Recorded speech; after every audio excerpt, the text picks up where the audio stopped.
నమస్తే, welcome to VS news వార్త సరళ న్యూస్.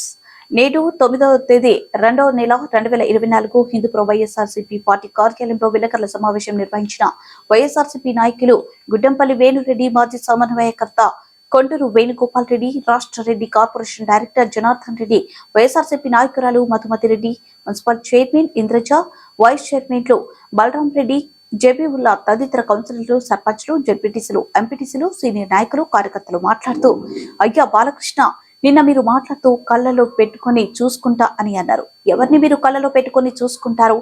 గత 10 సంవత్సరాలుగా హిందూపురంలో ఎమ్మెల్యేగా మీరు ఇక్కడ ఉన్నారు. ఎంతమందిని మీరు కళ్ళలో పెట్టుకొని చూసుకున్నారు? ఎన్నిసార్లు హిందూపురానికి వచ్చారు? ఎవరిని చూసుకున్నారు? ఎన్నికలు దగ్గరలో ఉండటంతో మా మంత్రివర్యులు పెద్దిరెడ్డి రామచంద్రారెడ్డి హిందూపురం పర్యటనకు వచ్చిన వెంటనే మీరు భయపడి హుటాహుటిన ఇప్పటి వరకు హిందూపురానికి 4-5 సార్లు వచ్చారు. మా మంత్రివర్యులు పెద్దయిన పెద్దిరెడ్డి రామచంద్రారెడ్డి ఎప్పుడో మిమ్మల్ని భయపెట్టారు. అందులో భాగంగానే నిన్న మీరు హిందూపురంకు వచ్చి ప్రలోభాలకు గురిచేసి ఎవరినో ఒకరిని పార్టీలోకి తీసుకున్నంత మాత్రాన మీ పార్టీకి బలం చేకూరిందని అనుకోవడం మీ భ్రమ మాత్రమే. మీరు అభివృద్ధి అని అంటున్నారు. హిందూపురం నియోజకవర్గంలో ఏమి అభివృద్ధి చేశారో మేము బహిరంగ చర్చకు సిద్ధం. మీరు బహిరంగ చర్చకు సిద్ధమా అని సవాల్ విసిరారు. మన హిందూపురం ఎమ్మెల్యే నందమూరి బాలకృష్ణ గారు ఒక మాట మాట్లాడారు. మా అధికార పార్టీ కౌన్సిలర్కి పార్టీలోకి చేర్చుకొని ఒక మాట మాట్లాడారు. కళ్ళల్లో పెట్టుకొని చూసుకుంటాము అని చెప్పేసి అని మాట్లాడారు. ఎవరిని కళ్ళల్లో పెట్టుకొని చూసుకుంటారని ఈ సందర్భంగా నేను క్వశ్చన్ చేస్తున్నాను. గత 10 సంవత్సరాలుగా మీరు ఎమ్మెల్యేగా ఉన్నారు. ఆల్మోస్ట్ ఎంతమందిని మీరు కళ్ళల్లో పెట్టుకొని చూసుకున్నారు? ఎన్నిసార్లు మీరు హిందూపురికి వచ్చారు? ఎవరిని చూసుకున్నారు? ఈరోజు ఎలక్షన్స్ వస్తున్నాయి కాబట్టి మా మంత్రివర్యులు పెద్దిరెడ్డి రామచంద్రారెడ్డి గారి పర్యటనను భయపడి 4 సార్లు 5 సార్లు వచ్చాము హిందూపురం. ఇది నీ స్థాయి. మా పెద్ద ఆయన నిన్ను ఆల్రెడీ భయపెట్టేశాడు. ఎక్కడ ఓడిపోతాను అనే భయంతో వచ్చి ప్రలోభాలకు గురి చేస్తూ ఎవరో ఒకరిని పార్టీ నుంచి తీసుకున్నంత మాత్రాన మీకు బలం పెరిగింది అనేసి అంటే అది మీది బలుపు కాదు, వాపు అనేసి సందర్భంగా తెలియజేస్తుంది. అలాగే ముఖ్యంగా డెవలప్మెంట్ మనం మాట్లాడుతున్నారే, మీరు ఏది డెవలప్ చేశారో ఈ సందర్భంగా తెలియజేయాలని చెప్పేసి నేను సవాల్ విసురుతున్నా. ఆటోనగర్ కానీ, వాటర్ కానీ, ఏదైనా చేసినది మా పెద్ద ఆయన మాత్రమే, వైఎస్ రాజశేఖర రెడ్డి గారు హిందూపురానికి. మీరు ఏమీ చేయలేదు. గత 40 సంవత్సరాలుగా మీరు వస్తున్నా కూడా, మిమ్మల్ని గెలిపిస్తున్నా కూడా ఇక్కడ ప్రజలు మీరు ఏమీ చేయలేదు. అంత తప్ప మీరు ఏమీ చేయలేదని చెప్పేసి ఈ సందర్భంగా తెలియజేస్తున్నారు. ముఖ్యంగా మీరు మా పార్టీ వాళ్ళని ఏదో చేర్చుకున్నాము, మీరు వీక్ చేస్తున్నాము, అది ఇది అని మీరు మాట్లాడితే, మేము చేర్చుకోవాలా, మేము ప్రలోభాలకు గురి చేయాలంటే మీ పార్టీలో ఒక్కరు కూడా లేకుండా చేయగలరు.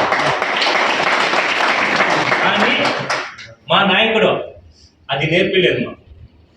మీరు మీ ఆలోచన ఏమంటే సెల్ఫీ తీసుకుంటున్నారు, మనకు ఓట్లు వేస్తారని మీ ఆలోచన ఇచ్చిపెట్టండి. ఒక్కరు కూడా మీకు ఓటు అయ్యారు. ఏమంటే ఆ వేషాలు వేసుకొని వచ్చినారు కాబట్టి మీతో సెల్ఫీ తీసుకుంటున్నారు. ఇంకోటి ఏమంటే చంద్రబాబు నాయుడు ఏం చెప్తారు, నాకు 40 years నాకు ఇంట్రెస్ట్ ఉంది. ఇంతకుముందు 2014లో మోదీ గారికి, అమిత్ షా గారికి తిట్టారు. నిన్న పోయి కాలు పట్టుకున్నారు ఎవరు, మన చంద్రబాబు నాయుడు. ఇంకోటి మీరు మీడియా మిత్రులు అడిగిన సమాధానం చెప్తాను. 20 వార్డు కౌన్సిలర్ ఒక టూర్ కూడా సచివాలయంలో పోలేదు.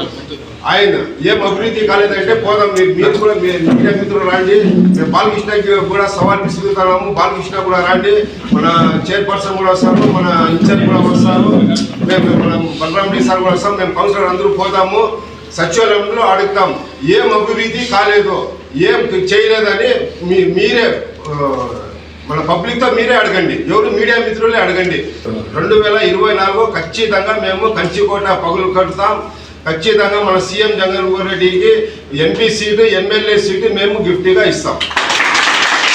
ఎప్పుడు చూసినా మా వైఎస్ఆర్సీపీ మీద చాడీలు చెప్పడమో లేకపోతే అనుచిత వ్యాఖ్యలు చేయడమో బాలకృష్ణ గారికి బాగా అలవాటైపోయింది.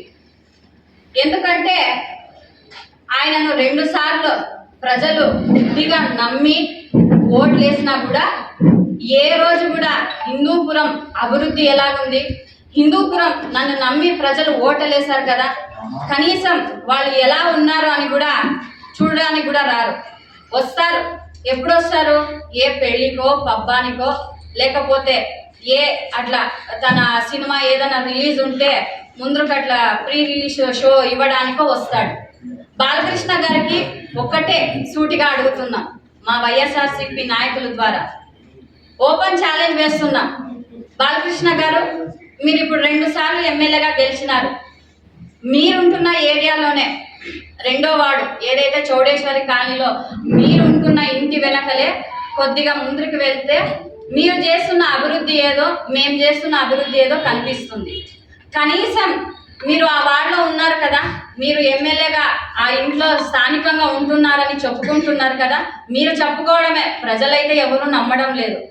వచ్చి కనీసం నేనున్న ఇంటి దగ్గర పరిసరాలు ఎలాగున్నాయి, కనీసం నేను ఏం అభివృద్ధి చేస్తున్నాను అని రండి, మీరు రండి, నేను వస్తాను. కనీసం ఆడ ఎలా అభివృద్ధి జరిగిందో ఒక్కసారైనా చూడండి. అది మీరు చేస్తున్న పనులు.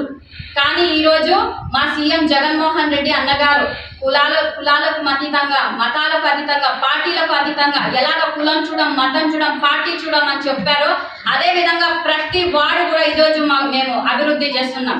అది టీడీపీ కానీ, అలాగే బీజేపీ కానీ, ఇండిపెండెంట్ కానీ, ప్రతి వార్డు కూడా ఈరోజు మేము అభివృద్ధి చేస్తున్నాం.